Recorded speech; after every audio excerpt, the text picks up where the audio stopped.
Avec l'avancement de l'armée allemande vers l'Est, commença une phase du conflit qui ne se livra pas dans des tranchées ni des champs de bataille.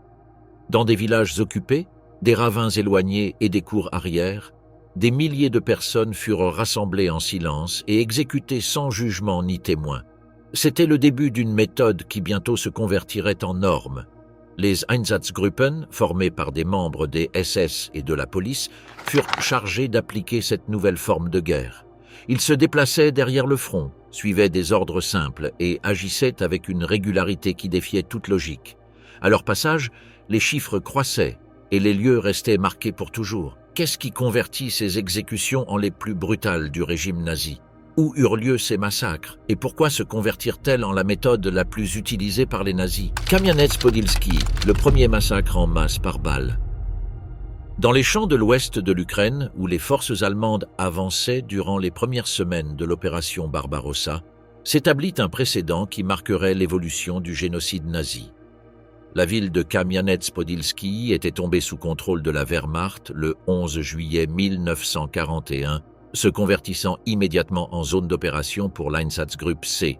Friedrich Jeckeln, haut leader des SS et de la police pour le sud de la Russie, reçut des ordres spécifiques durant une réunion célébrée le 23 août 1941 à Vinnitsa.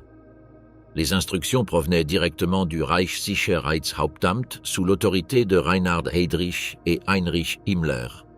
L'objectif était d'éliminer complètement la concentration de Juifs qui s'était formée à Kamianets-Podilski, composée par deux groupes distincts, les résidents locaux ukrainiens et les déportés hongrois qui avaient été dépouillés de leur citoyenneté et livrés aux autorités allemandes.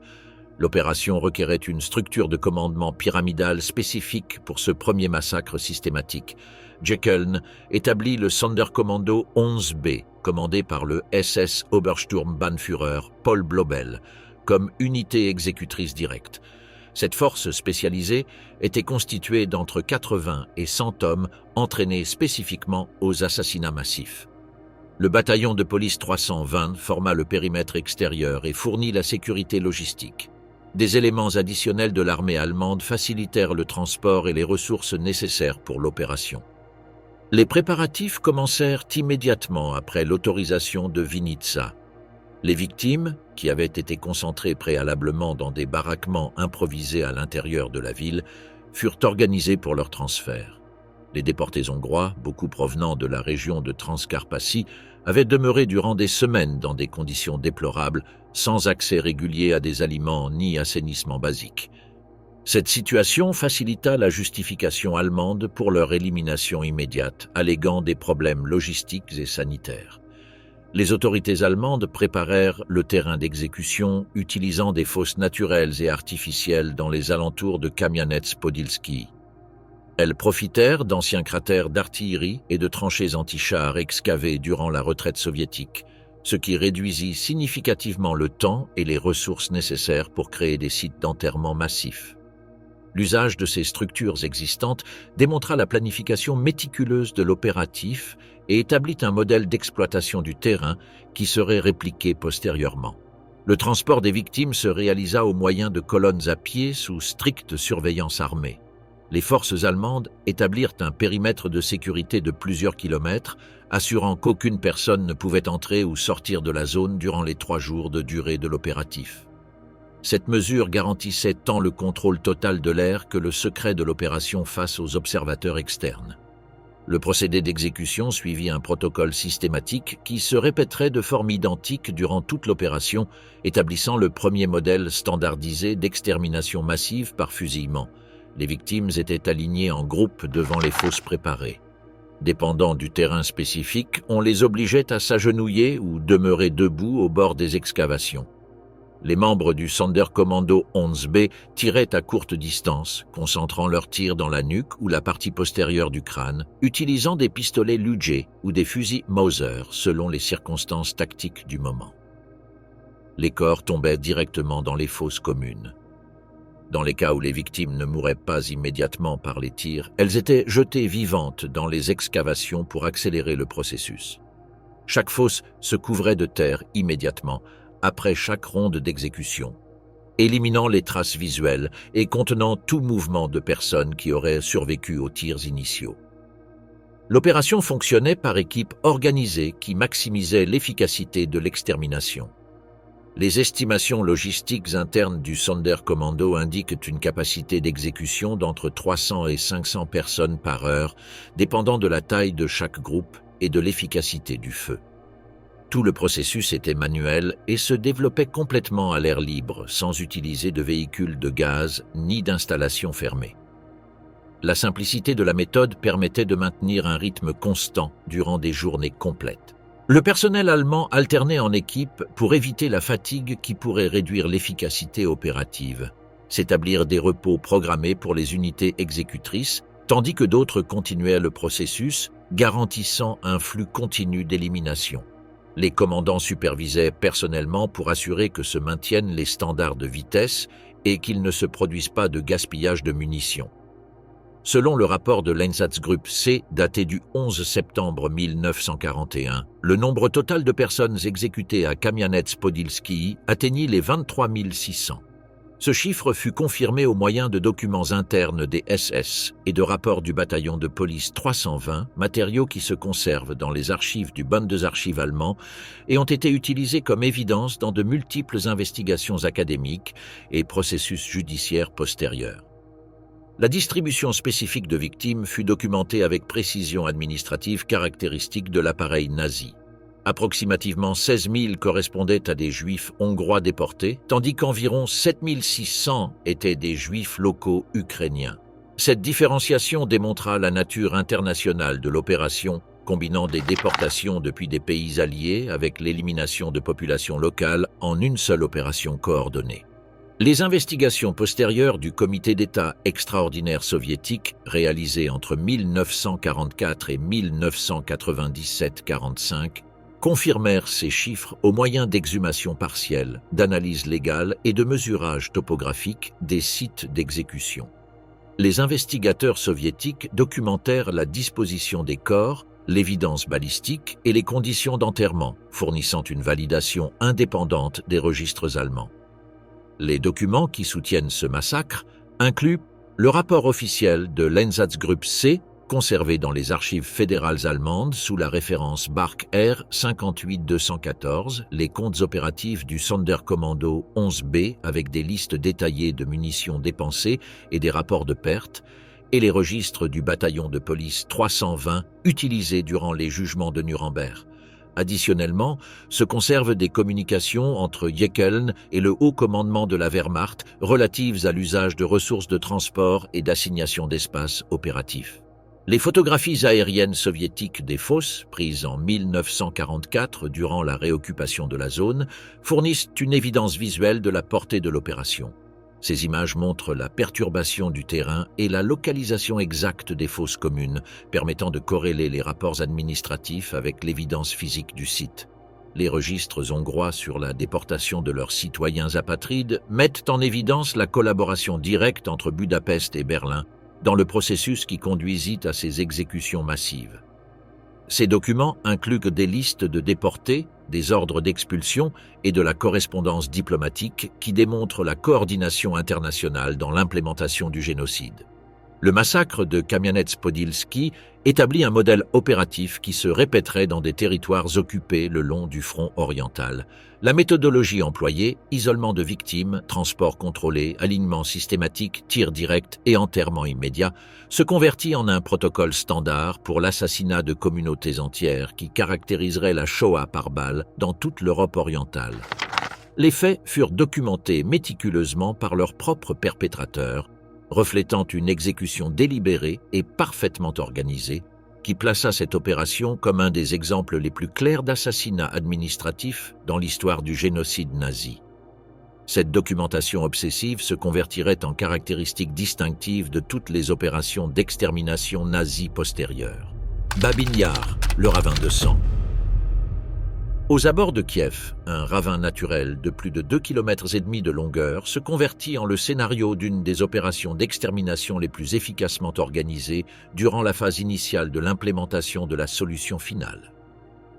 Au cours d'approximativement 36 heures, entre le 29 et le 30 septembre 1941, les unités de l'Einsatzgruppe C exécutèrent 33 771 personnes en une opération qui démontra l'évolution technique et logistique des méthodes nazies d'assassinat massif. Kiev était tombé aux mains de la Wehrmacht le 19 septembre 1941, après l'encerclement militaire le plus grand enregistré dans l'histoire moderne. Dans cette opération, plus de 600 000 soldats soviétiques furent encerclés et capturés. À peine 10 jours après l'occupation de la ville, les hauts commandements allemands implémentèrent une décision qui avait été planifiée comme partie intégrale de l'administration de territoires conquis dans le cadre de la guerre raciale contre l'Union soviétique. La décision d'exterminer la population juive de Kiev fut prise durant une réunion organisée par Kurt Eberhard, gouverneur militaire de la ville. Participèrent Otto Rasch, commandant de l'Einsatzgruppe C, Paul Blobel, chef du Sonderkommando 4A, et Friedrich Jeckeln, haut leader des SS et de la police, qui apporta l'expérience acquise à Kamianets-Podilski. Cette structure de commandement combinait l'autorité militaire d'occupation avec des unités spécialisées de sécurité, garantissant tant les ressources logistiques que l'expérience technique nécessaire pour l'opération. Le 28 septembre se distribuèrent des avis officiels imprimés en russe, ukrainien et allemand par toute la ville occupée. Les affiches ordonnaient à tous les Juifs de Kiev de se présenter avec leurs documents, objets de valeur et vêtements à l'intersection des rues Melnikova et Dokterivska. La tromperie était délibérée et systématique. On promettait la relocalisation de la population juive vers d'autres territoires, occultant les véritables intentions d'extermination totale. La planification logistique embrassait non seulement le transport et la contention des victimes, mais aussi la préparation du lieu d'exécution et les procédés de nettoyage postérieurs. Les unités participantes incluaient le Sonderkommando 4A de l'Einsatzgruppe C, les bataillons de police 45 et 303, et des contingents de la police auxiliaire ukrainienne sous contrôle direct des SS. La chaîne de commandement opérait en 3 niveaux clairement définis: administratif sous Eberhard, opératif sous Blobel, et d'exécution par les troupes de terrain, tout supervisé par le RSHA et le commandement supérieur du groupe d'armée Sud. Babin Yar fut sélectionné par ses caractéristiques géographiques spécifiques qui le convertissaient en un site idéal pour des exécutions massives.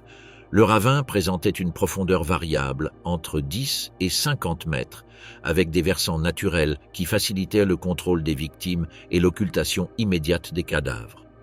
Sa structure éliminait la nécessité d'excavation extensive et fournissait un environnement contrôlé pour les exécutions massives. La topographie naturelle du site permettait d'organiser un flux continu de victimes sans interférence visuelle depuis des aires circonvoisines. Le procédé suivit une séquence établie qui se maintint constante durant toute l'opération, perfectionnant les méthodes développées à Kamianets-Podilski. Les victimes étaient escortées depuis le point de réunion jusqu'au bord du ravin au moyen de colonnes organisées sous stricte surveillance militaire. En arrivant au site, on les obligeait à se déshabiller complètement et déposer leurs appartenances en monticules classifiés par taille et type d'objet. Cette organisation facilitait tant le contrôle de la multitude que la récupération postérieure d'objets de valeur par les autorités allemandes. Les groupes de victimes, composés par entre 10 et 30 personnes selon les conditions du moment, étaient conduits jusqu'au bord du précipice.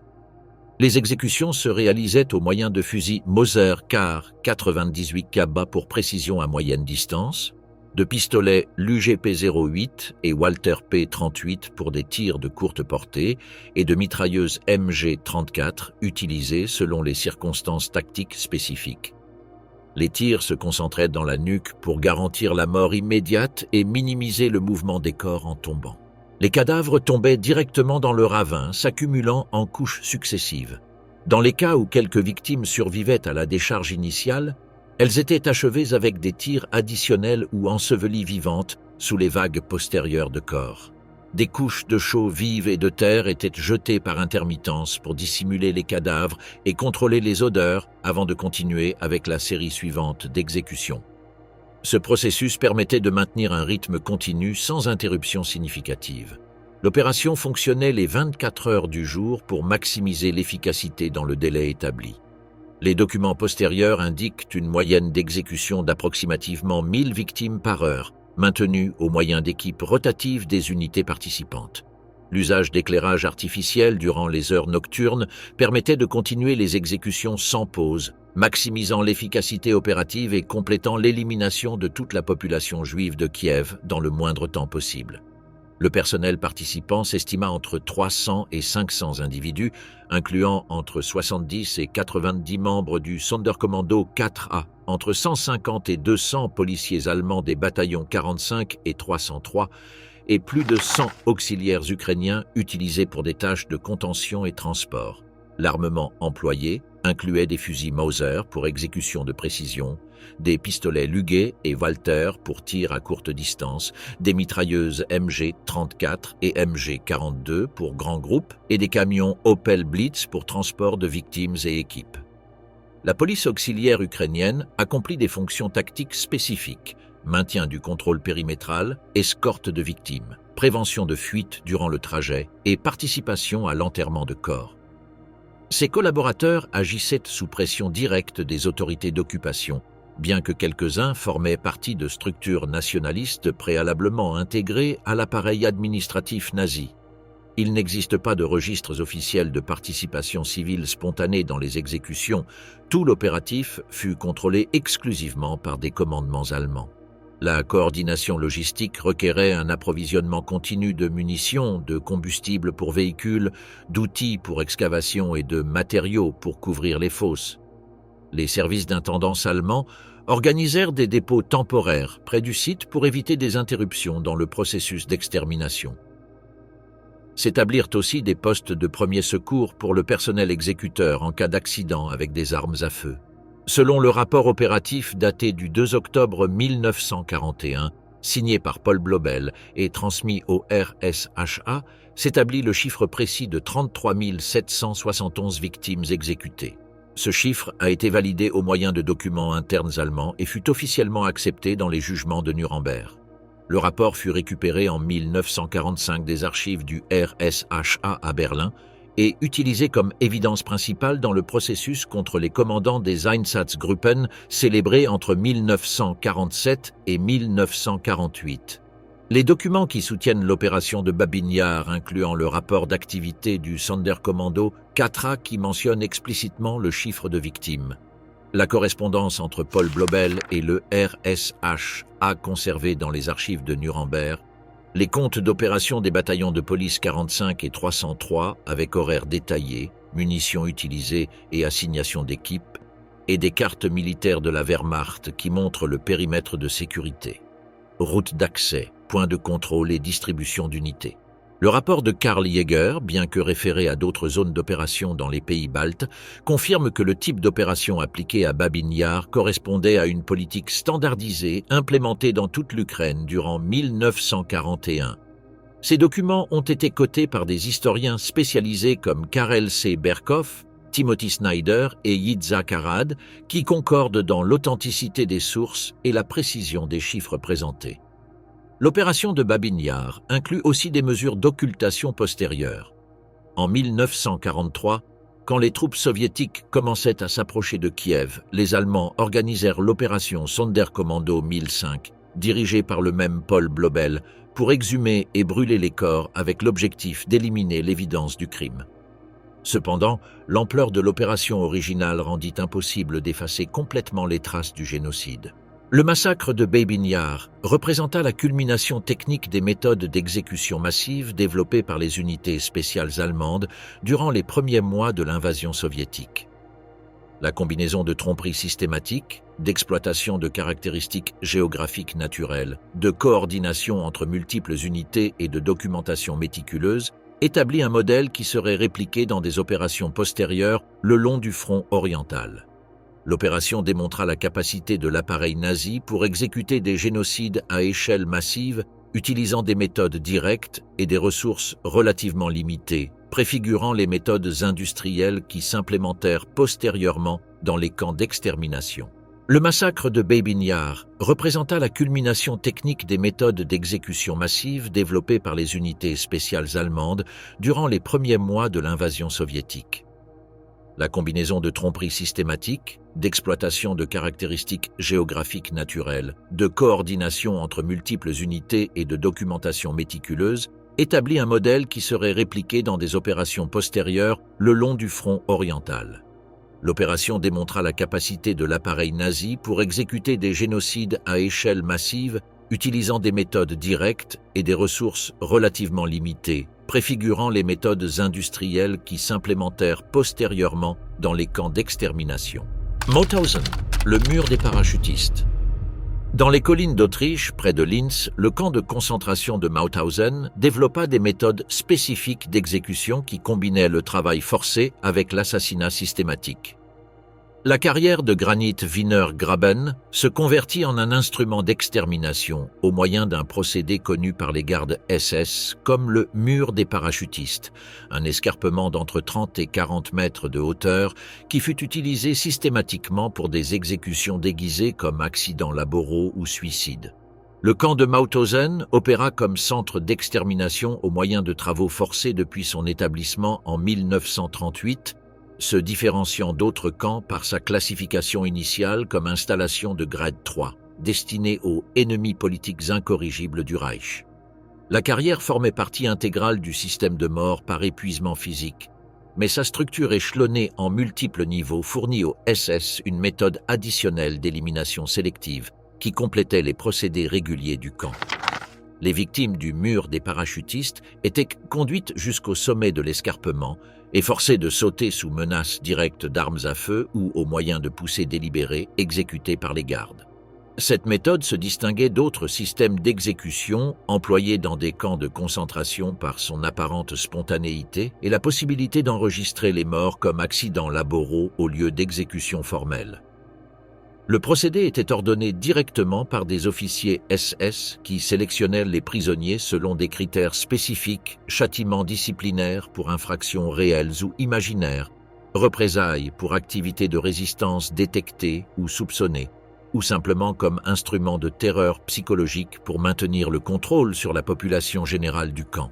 Les exécutions se réalisaient fréquemment hors de la portée visuelle de la majorité des prisonniers, bien que quelques épisodes s'exécutèrent délibérément à la vue du reste du camp comme forme d'exemple. Les victimes qui tombaient depuis le mur impactaient contre les rochers de granit à la base de la carrière, mourant généralement par le trauma de l'impact ou par lésions multiples qui causaient la mort en minutes. Dans les cas où le prisonnier survivait la chute initiale, les gardes SS l'achevaient avec des tirs de pistolet ou le laissaient mourir par les blessures subies sans fournir d'assistance médicale. Cette méthode permettait aux officiers d'enregistrer les morts comme accidents laboraux, évitant des rapports formels d'exécution qui pourraient attirer une attention administrative indésirée. Les registres internes du camp incluent de multiples références à cette méthode dans des rapports du Sicherheitsdienst, des documents administratifs des SS à Mauthausen et des déclarations postérieures d'officiers jugés dans les processus de Dachau. August Heygruber, Gauleiter de Haute-Autriche, confirma durant les jugements pour crimes de guerre que les sauts étaient autorisés officiellement et ne se considérèrent pas comme exécution formelle, mais comme mesure de discipline militaire et maintien de l'ordre à l'intérieur du système pénitentiaire. Les archives du mémorial de Mauthausen contiennent des listes de noms datés entre 1941 et 1944, avec des prisonniers désignés comme non aptes pour travail, qui postérieurement n'apparaissent pas dans des registres de transfert ni dans des rapports médicaux de décès. Ces documents furent utilisés comme évidence dans les processus militaires états-uniens célébrés à Dachau en 1946, où s'établit la nature systématique de ces exécutions et leur intégration dans l'administration régulière du camp. Se conservent des ordres internes signés par Franz Zierreis, commandant du camp jusqu'en 1945, où se régulait l'usage de châtiments exemplaires et d'exécutions informelles sans notification au ministère de l'Intérieur du Reich. Ces directives démontrent que l'usage du mur comme méthode d'élimination était connu et approuvé par la hiérarchie administrative du camp, constituant partie de la politique officielle de terreur et contrôle. L'usage du mur des parachutistes servait une double fonction opérative à l'intérieur du système de Mauthausen.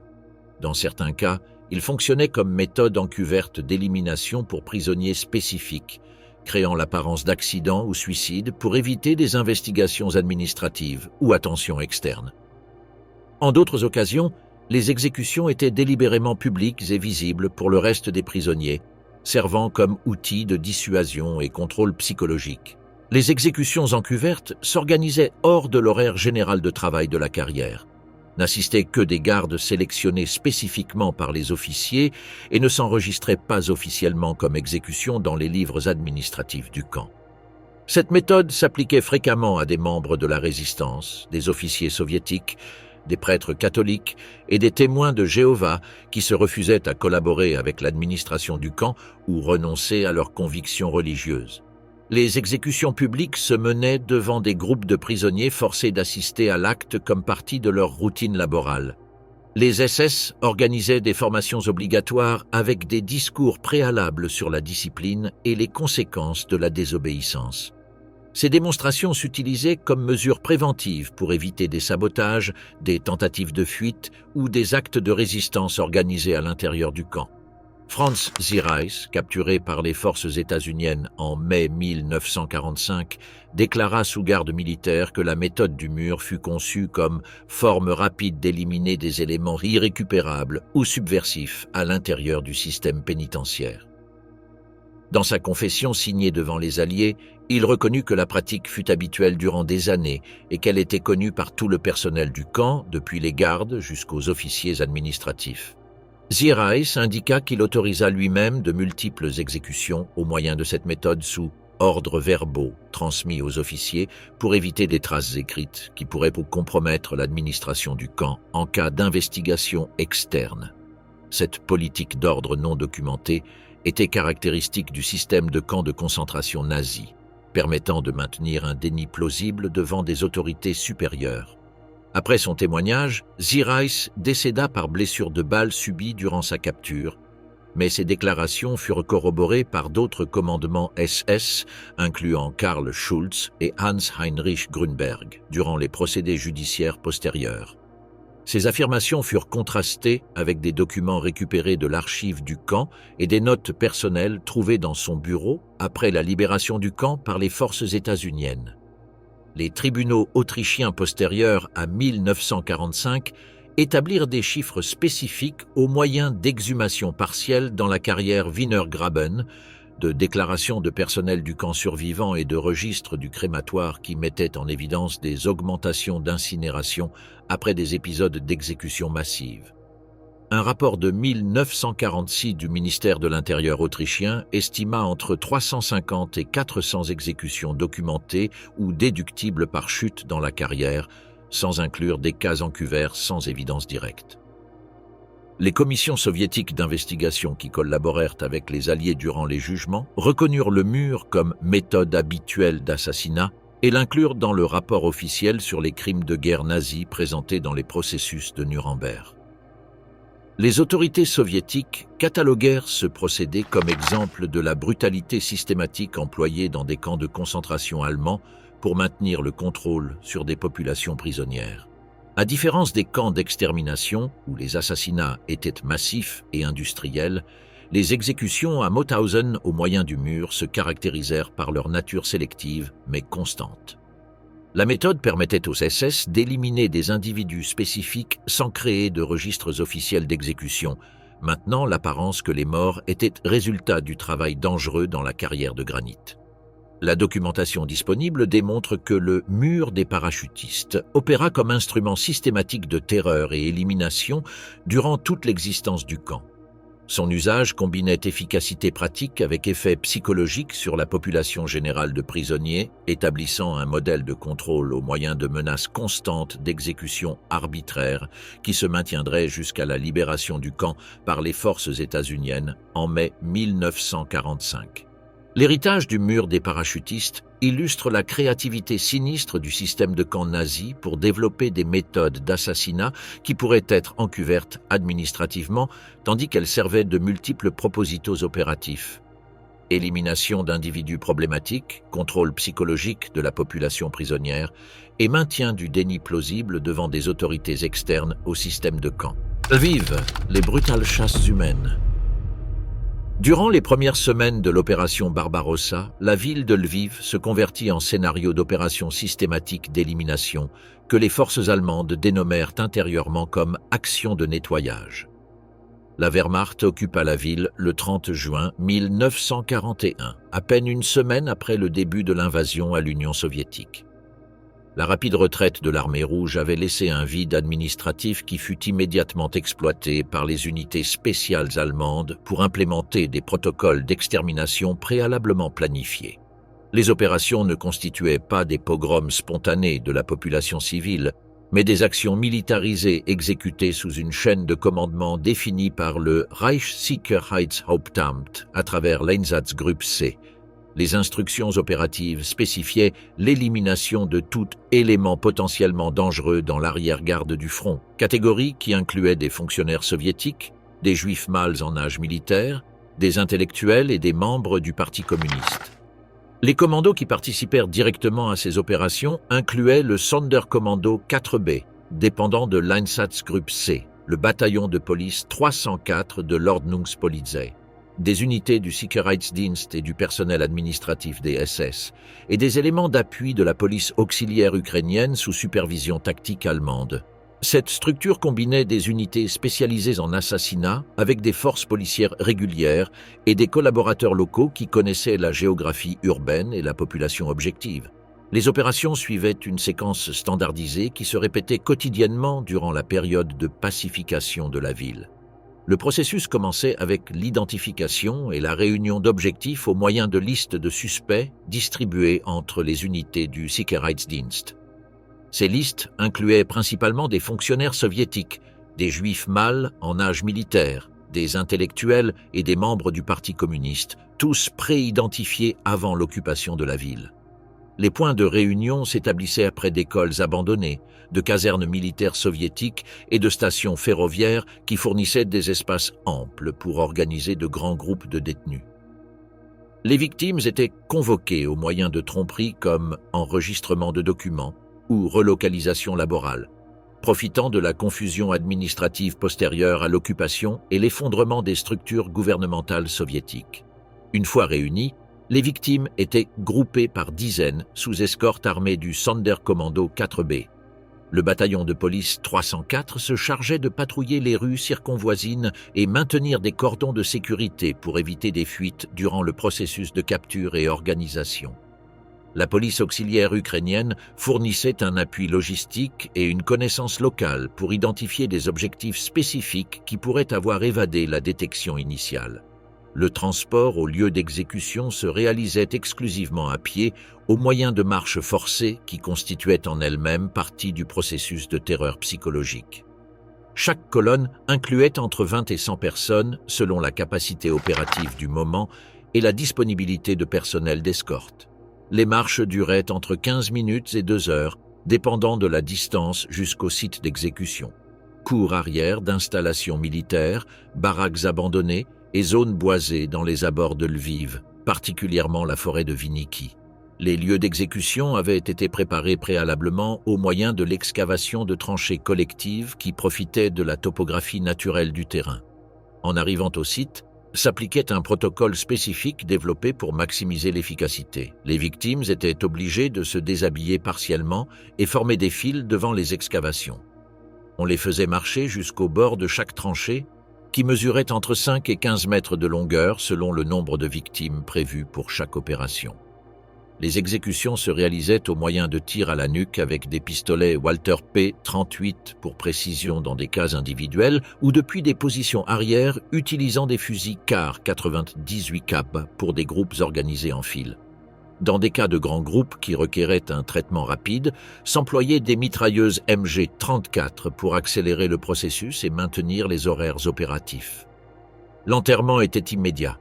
S'assignaient des équipes spécifiques pour couvrir chaque ronde d'exécutés avec de la terre ou de la chaux vive avant de procéder avec le groupe suivant. Les exécutions s'organisaient en intervalles de 30 à 60 minutes selon la taille de chaque groupe et les conditions du terrain en chaque site spécifique. Une équipe standard de 10 exécuteurs pouvait éliminer jusqu'à 150 personnes en une journée de 10 heures, selon des données opératives récupérées de l'Einsatzgruppe C. Ce rythme se maintenait au moyen d'équipes rotatives qui permettaient des opérations continues durant toute la période de nettoyage de la ville. Le personnel allemand établissait des repos programmés pour éviter la fatigue qui pourrait affecter la précision des tirs ou l'efficacité générale du processus. Se rotèrent les fonctions entre tir, surveillance périmétrale et tâches d'enterrement pour maintenir le moral des troupes et éviter l'épuisement psychologique qui pourrait réduire l'effectivité opérative. Les rapports du Sicherheitsdienst et de la Wehrmacht indiquent qu'entre le 30 juin et le 15 juillet 1941 furent exécutées entre 6 000 et 8 000 personnes à Lviv et ses alentours immédiats. La distribution par catégorie incluait approximativement 4 000 juifs mâles, plus de 1 000 ex-fonctionnaires soviétiques et près de 5 100 prêtres, professeurs et figures publiques identifiés comme potentiels leaders de résistance future. L'armement employé reflète la nature systématique des opérations et la planification préalable des méthodes d'exécution. Les fusils Kar 98K furent utilisés par des tireurs organisés en escouade pour des exécutions de groupes moyens qui requéraient précision et efficacité. Les pistolets Walter P38 et Luger P08 se réservaient pour des exécutions de courte portée et des cas individuels qui requéraient discrétion. Les mitrailleuses MG34 s'employèrent dans la forêt de Vinnytsia pour accélérer le processus quand s'accumulaient de grands groupes de victimes attendant exécution.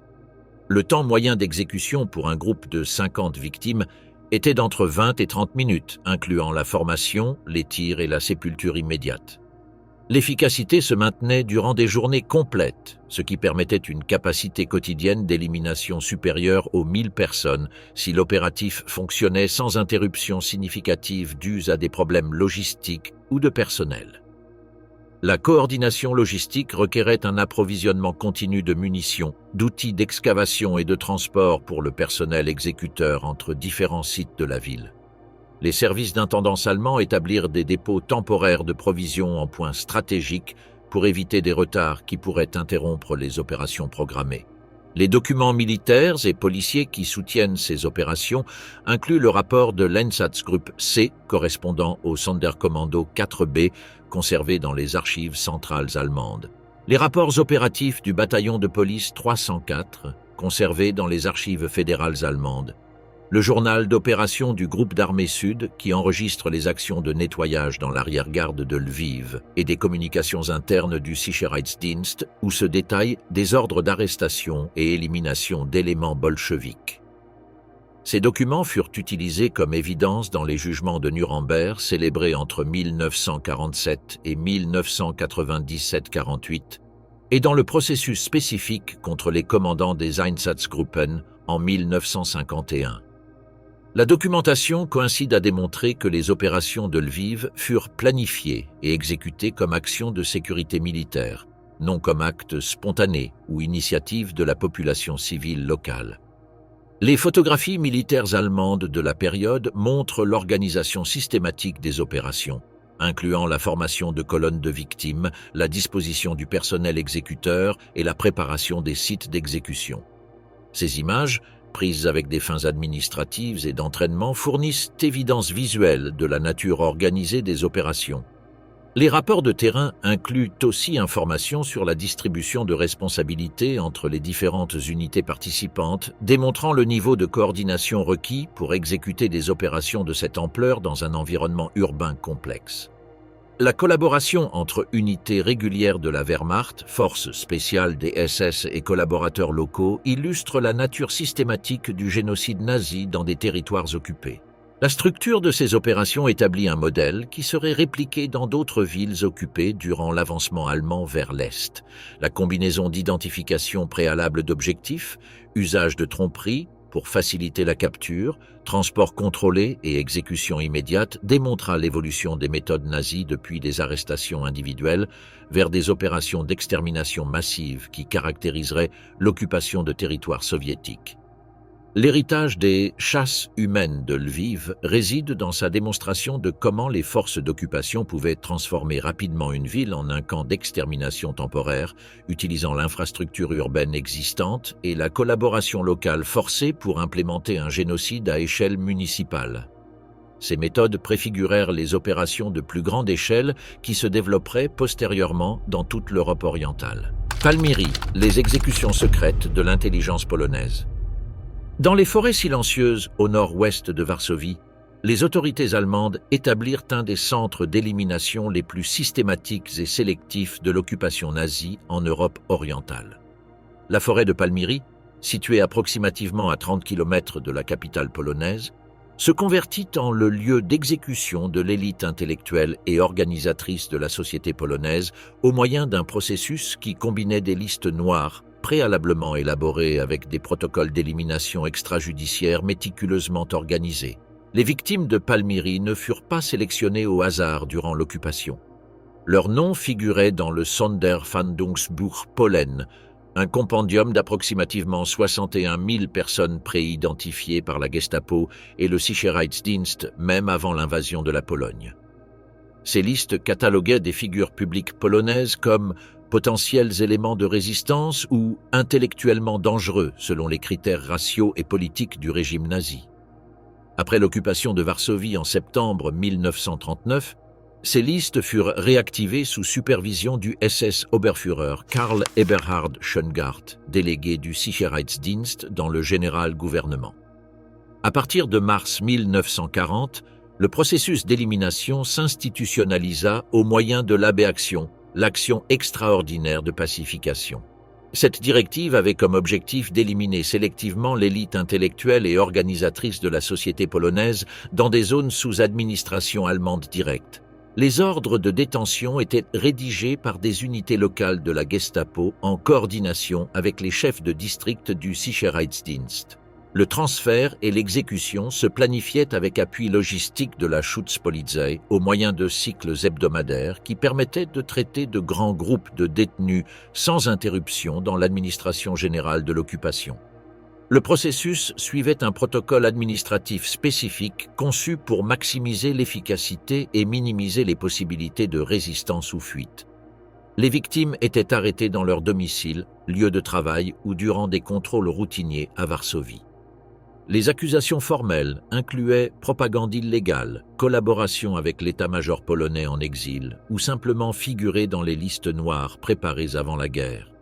Les ordres de détention ne requéraient pas d'évidence spécifique ni de procédé judiciaire. Les prisonniers étaient transférés au Pawiak, la prison politique centrale de Varsovie, où on les maintenait incommuniqués durant des périodes qui oscillaient entre une semaine et plusieurs mois. L'accès à l'identité et au nombre de détenus était restreint même pour d'autres internés, créant un système de disparition contrôlée qui rendait difficile le suivi de cas individuels par des familles ou organisations. Le transport au lieu d'exécution se réalisait exclusivement durant la nuit utilisant des camions fermés, généralement réquisitionnés à la Wehrmacht, pour éviter l'observation publique et maintenir le secret opératif. Les transferts étaient déguisés officiellement comme transferts entre prisons ou déportation laborale, tromperie qui facilitait le contrôle logistique sans éveiller de soupçons entre le personnel non impliqué directement dans les opérations. Dans la forêt de Palmyrie, les fosses communes avaient déjà été excavées par des équipes de travail forcées avant chaque opération. Les victimes étaient obligées de marcher en file vers les tranchées sous escorte de membres du Sicherheitsdienst et de l'Ordnungspolizei. Ne se permettèrent pas de paroles finales ni de cérémonies. Le processus se conçut pour maximiser l'efficacité et minimiser le temps d'exposition du personnel exécuteur. Les exécutions se réalisaient au moyen de tirs par le dos, utilisant des tirs individuels de pistolets Walter ou des rafales contrôlées de sous-fusils MP-38, selon la taille du groupe. Les corps étaient enterrés immédiatement sans identification ni marqueur, éliminant toute possibilité de localisation postérieure par des familiaux. Le personnel des SS enregistrait le nombre exact d'exécutés par journée, mais rarement documentait des noms spécifiques pour maintenir l'anonymat des victimes. L'analyse consolidée de registres allemands, polonais et soviétiques postérieurs à la guerre établit qu'au moins 1700 personnes furent exécutées à Palmyrie entre décembre 1939 et juillet 1941.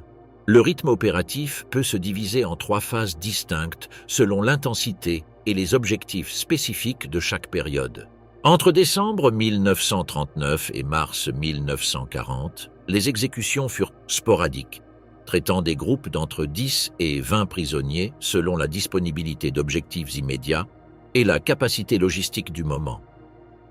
Cette phase initiale servait principalement pour éliminer des figures publiques qui avaient été identifiées comme menaces immédiates à l'établissement de l'administration allemande. La période d'avril à juin 1940 coïncida avec l'implémentation intensive de l'AB-Action, constituant le pic opératif des exécutions à Palmyrie. Durant cette phase, s'exécutaient jusqu'à 200 personnes par semaine, en groupe d'entre 40 et 70 victimes, traitant systématiquement les listes noires préparées avant la guerre. Cette intensification répondait à des directives spécifiques de Heinrich Himmler pour accélérer l'élimination de l'intellectualité polonaise.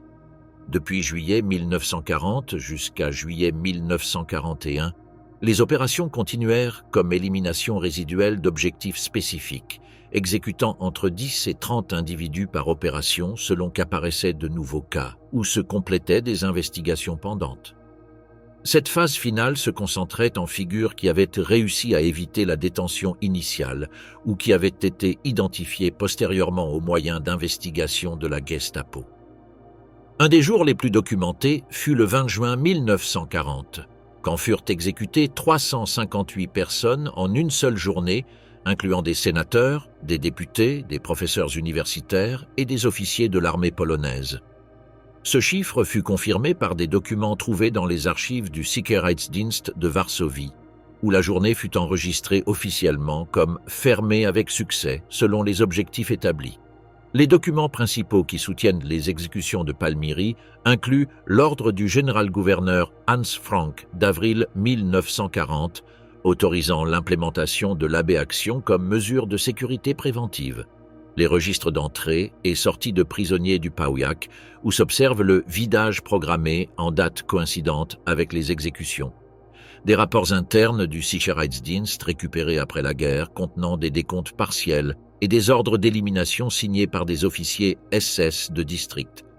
Le rapport soviétique d'exhumation réalisé entre 1945 et 1946 documenta la trouvaille d'au moins 24 fosses communes dans l'aire de Palmyrie avec des registres de 1720 corps, beaucoup avec les mains liées et évidence de tirs dans la nuque. Ce rapport légal fournit une validation physique des chiffres administratifs allemands et confirma les méthodes d'exécution employées. Les exécutions de Palmyrie furent reconnues comme crimes de guerre par les tribunaux polonais de Varsovie et par la Commission d'État soviétique pour l'investigation de crimes fascistes.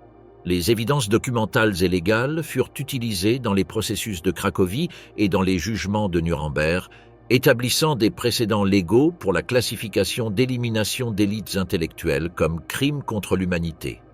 À différence des camps de concentration où les assassinats résultaient fréquemment de travaux forcés, fins ou exécutions à l'intérieur du système pénitentiaire établi, Palmyrie fonctionna exclusivement comme centre d'élimination extrajudiciaire secrète.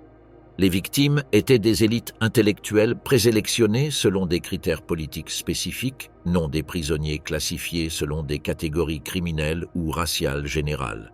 Le lieu opérait dans des forêts écartées sans structure permanente, tandis que les camps fonctionnaient comme complexes clôturés avec infrastructure administrative.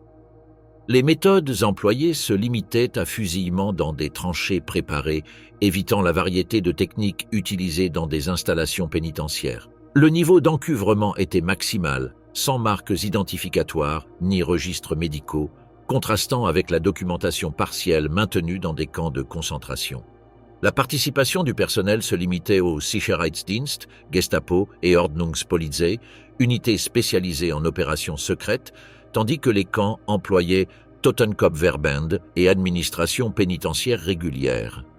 Cette différenciation démontre que Palmyrie constitua une opération spécialisée, non un sous-produit du système carcéral général, mais un mécanisme indépendant d'élimination avec des objectifs administratifs spécifiques à l'intérieur de la politique de germanisation de territoires occupés.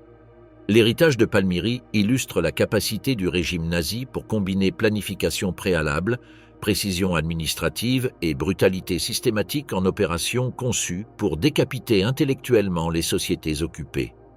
L'élimination d'élites éducatives et organisatrices constituait une stratégie fondamentale pour prévenir la formation de structures de résistance efficaces. Les 10, l'exécution du village entier comme châtiment.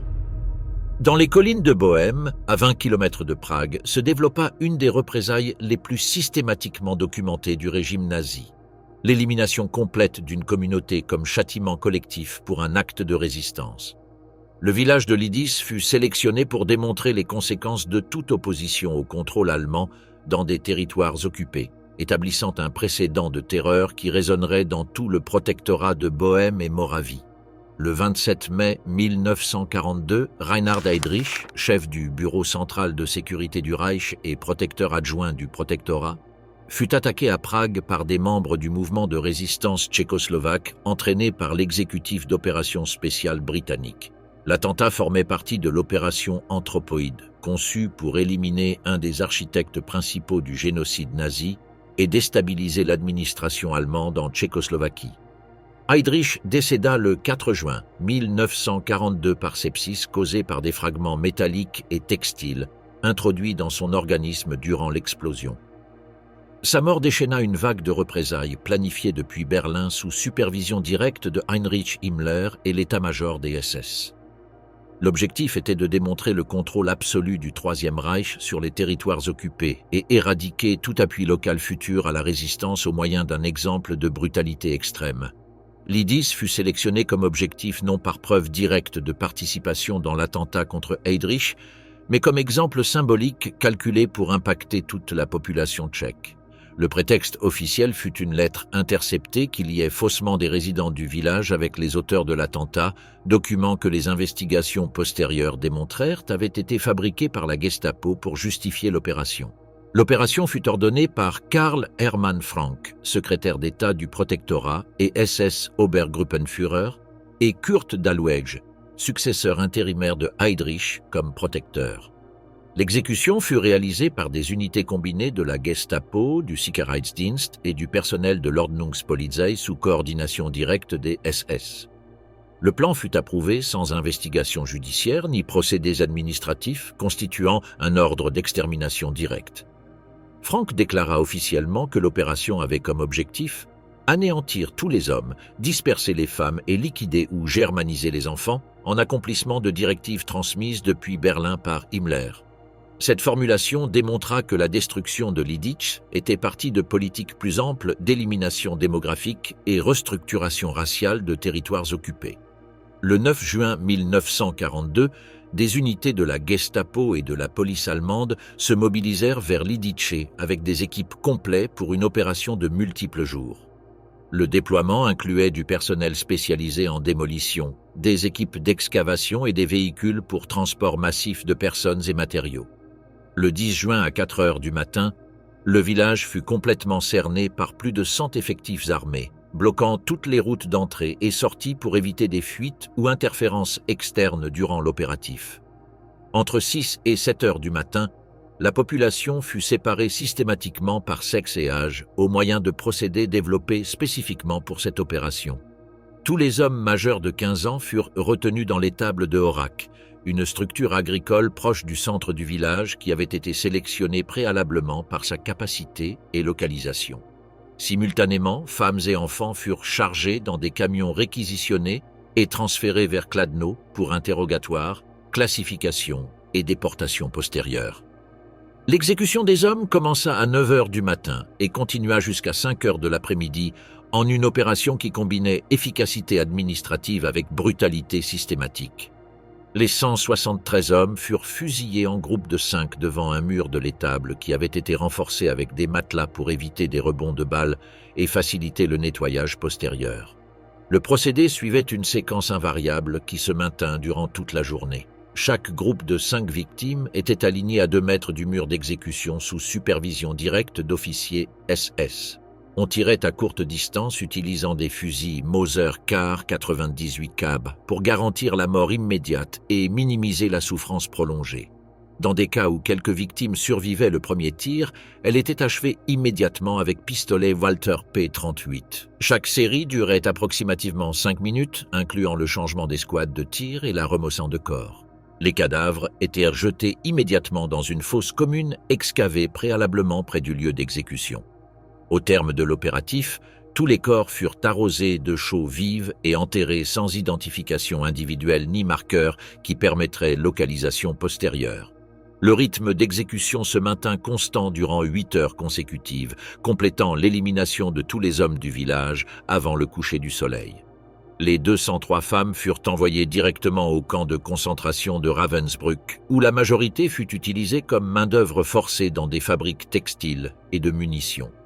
Les conditions du camp et le travail exténuant causèrent la mort d'une proportion significative de ces femmes durant les années postérieures de la guerre. Les 105 enfants furent initialement logés dans des installations de Kladno, sous garde de la Gestapo pour évaluation raciale et classification selon des critères établis par le Bureau pour la race et l'établissement. Postérieurement, 82 furent déportés à des camps d'extermination, spécialement Chelmno, où ils furent assassinés au moyen de gaz d'échappement dans des camions scellés ou moururent par faim et maladie dans des conditions délibérément létales. 17 enfants considérés racialement aptes selon les critères du Ruscha furent germanisés, envoyés à des familles allemandes sélectionnées pour être rééduqués sous des identités complètement nouvelles. Ces enfants perdirent tout contact avec leur origine tchèque et furent élevés comme Allemands ethniques. 6 enfants additionnels moururent durant le processus de classification et transfert dû aux conditions brutales du transport et confinement. Ces transferts furent exécutés sous supervision directe du Ruscha et enregistrés méticuleusement dans des archives du protectorat de Bohême et Moravie. Les documents incluaient des photographies, des mesurages anthropométriques et des évaluations raciales de chaque enfant, démontrant la nature systématique et bureaucratique du processus de germanisation forcée. Les documents principaux qui soutiennent cette opération incluent le télégramme signé par Karl Hermann Frank le 9 juin 1942 ordonnant la disparition immédiate du village de Lidis, le rapport du Sicherheitsdienst de Prague confirmant le fusillement de 173 hommes et la déportation de femmes et enfants, des listes d'entrée à Ravensbrück où figurent 203 femmes avec date d'entrée du 12 juin. Les registres du Ruscha contiennent des notes détaillées sur les enfants sélectionnés pour germanisation et leur nouvelle destination dans des familles allemandes. Les rapports de terrain de la Gestapo incluent des ordres spécifiques pour détruire toutes les maisons et niveler complètement le terrain. Les photographies aériennes de reconnaissance de la Luftwaffe montrent le village avant et après sa démolition, fournissant évidence visuelle de la portée de la destruction. La destruction physique du village commença immédiatement après les exécutions comme partie intégrale de l'opération.